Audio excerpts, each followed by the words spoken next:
Accountability, right?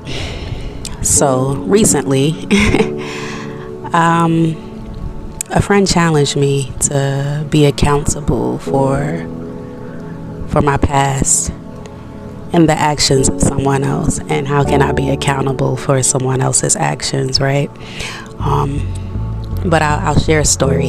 So as a social worker, I used to work at a residential facility for all boys, and this was boys who had challenges with behavior and mental health.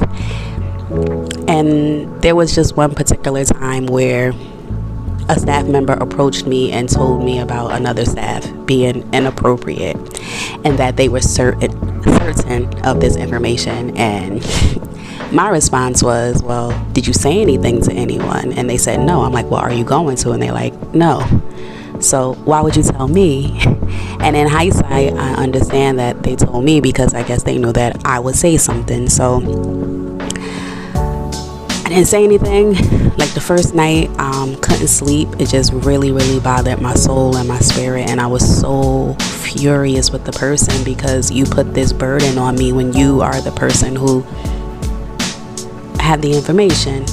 And you can tell just like me. But anyway, I wind up reporting this particular individual and they were fired. And later throughout my career, I've had to report people for inappropriate behaviors with children. And it's not a cool position to be in, but like I really believe that children are innocent and they should be protected, and they're just off limits, and I'll advocate on their behalf if something happens to them. And the friend kind of challenged me to do the same for myself. Yeah, when I was younger, I was taken advantage of by a relative, by a cousin, and I never said anything to any family with the exception of one, and that wasn't until later in life. This happened when I was a child. I'm not even sure, somewhere in elementary school, I believe. I'm not.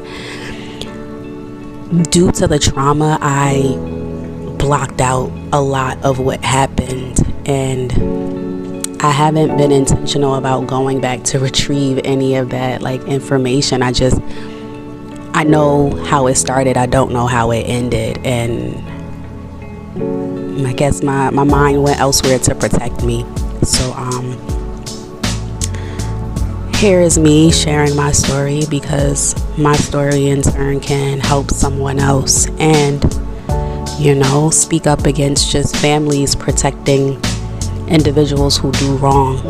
And when we do that, it allows the individual to continue doing wrong, and they are not facing any accountability.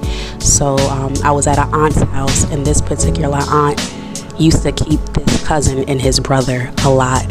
And this particular cousin has endured hardships themselves and their own physical trauma just from their mom's neglect and being in horrible situations, one in particular that scarred him for his life. And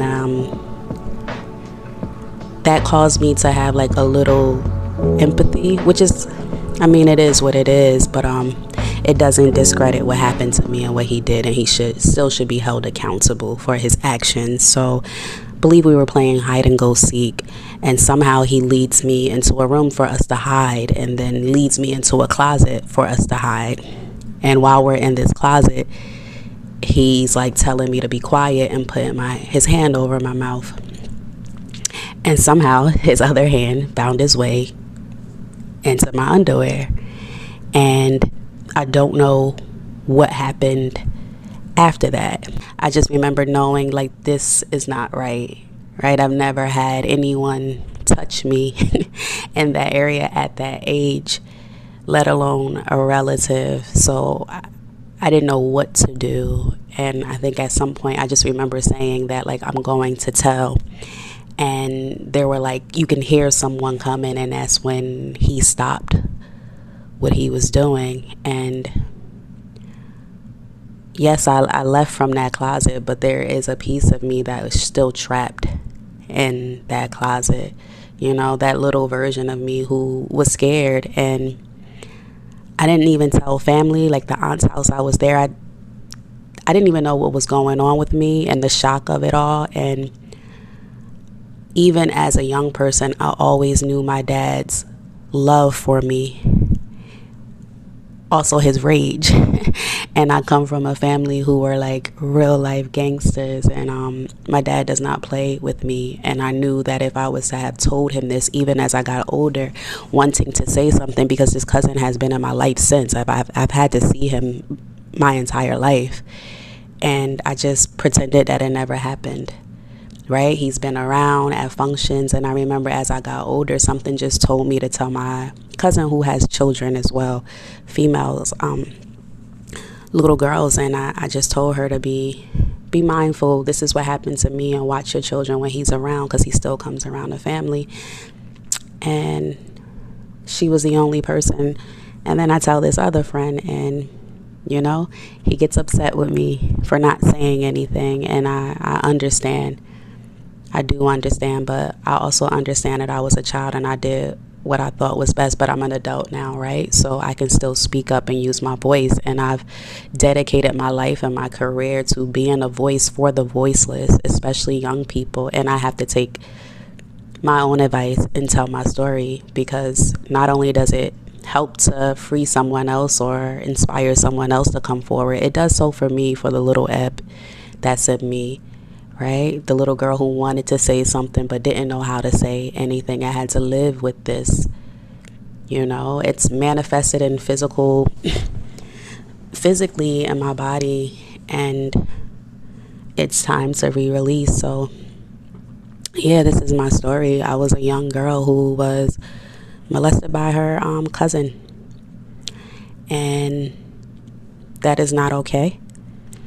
And it should not happen to young people, but it does. But families, we have to also start holding people accountable.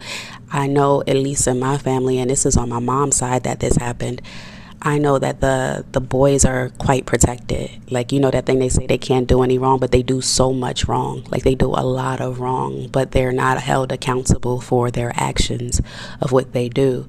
They're still these little boys to their moms. And what happens is, if you don't check anyone's behavior, especially when they're younger, then they go on believing they're invincible and they can do whatever they want. And then they continue these relationships and the dynamics of these relationships with other women that they meet in their life as they get older. And that manifests into ugly behaviors.